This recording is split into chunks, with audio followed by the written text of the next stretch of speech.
राधा कृष्ण के आज रात के एपिसोड में आप सब देखने वाले हैं कि कैसे पार्थ को बनाकर अर्जुन को श्री कृष्ण लौटाने के लिए लेके जा रहे हैं पूरी परिवार समेत। लेकिन वहां पर दुर्योधन ने अपना राज्यपाट हड़पने का नया ड्रामा कर दिया है शुरू, और वो अपने भीष्म पितामह से ये कहता आएगा नजर कि मुझे इस राज्य का अगला राजा घोषित करे, यानी कि मेरे पिता धृतराष्ट्र के बाद अगर इस राज्य में कोई राज्य करेगा तो वो सिर्फ मैं होऊंगा। या शकुनी मामा भी आग में घी डालने का काम करेंगे और वो अपने भांजे दुर्योधन की तरफ से ही बोलते आएंगे नजर।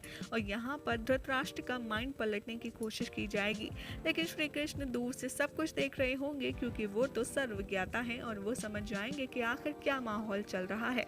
वहाँ अर्जुन थोड़ी देर विश्राम करने की बात कहेंगे, लेकिन श्री कृष्ण मना कर देंगे और कहेंगे कि ये समय विश्राम का नहीं है, हमें चलते रहना होगा और शीघ्र अतिशीघ्र हमें पहुंचना होगा महल में।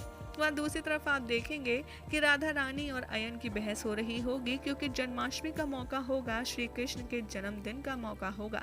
यहाँ पर अपने लड्डू गोपाल को राधा रानी प्रेम से झूला झुला रही होंगी, तो यहाँ अयन एक बार फिर कड़वी बातें करके राधा रानी का दिल दुखाने की कोशिश करेंगे। लेकिन हमेशा की तरह राधा यहाँ पर अयन को इग्नोर कर देंगी और कहेंगी कि हर साल की तरह मैं आज भी अपने कृष्ण के लिए माखन बनाऊंगी। तो यहाँ पर अयन बड़ा ही कॉन्फिडेंट होकर ये कहता है नजर कि कृष्ण के पैरों में चक्कर है, वो एक जगह कभी रुक ही नहीं सकता, पहले यहाँ फिर कहीं और फिर कहीं और, वो लौट कर एक जगह कभी वापस नहीं आता। जब से गया है वो एक बार भी नहीं लौटा, वो तुम्हें भूल चुका है राधा, तुम व्यर्थ ही अपनी मेहनत कर रही हो। और ठीक है, जाओ जाकर तुम अपना माखन बनाओ, क्योंकि तुम बनाओ भले ही उस ग्वाले के लिए, लेकिन लौट कर तो वो मेरी थाल में ही आना है, क्योंकि वो खाने के लिए बिल्कुल भी नहीं आएगा। यहाँ राधा रानी अपने प्रेम का प्रसंग एक बार दोहराएंगी और कहेंगी कि मुझे पूर्ण विश्वास है कि मेरा श्री कृष्ण ज़रूर आएगा माखन खाने और वो ये सारी तैयारियां भी देखेगा। तो दूसरी तरफ आप देखेंगे श्री कृष्ण जैसे ही फुर्सत मिलती है उन्हें राधा रानी के पास पहुंच जाते हैं और वो सारा इंतज़ाम देखकर अति प्रसन्न होते हैं। राधा रानी पहले तो श्री कृष्ण को अपने हाथों से बिलोया हुआ मक्खन देती है और उन्हें भोग लगाने के लिए कहती है, लेकिन श्री कृष्ण कहते हैं आपने मेरे लिए माखन तो बनाया लेकिन ये अभी भी अधूरा है। यहाँ राधा रानी समझ जाती हैं कि कृष्ण का क्या मतलब है, वो पहले उस माखन से खुद खाती हैं और बाद में श्री कृष्ण खाते हैं और कहते हैं कि आज मैं तृप्त हुआ राधे। लेकिन यहाँ राधा रानी श्री कृष्ण को कहती हैं कि अभी उत्सव पूर्ण नहीं हुआ, अभी तो मुझे अपने लड्डू गोपाल को झूला झुलाना है। ये देखकर श्री कृष्ण काफ़ी ज़्यादा प्रसन्न हो जाएंगे और वो झूले पर बैठकर सज्जे हो जाएंगे। राधा रानी यहाँ बहुत ही प्रेम से अपने श्री कृष्ण को झूला झुलाएंगी और उसके बाद श्री कृष्ण खुद राधा रानी को हाथ पकड़ कर अपने पास झूले पर बिठाएंगे।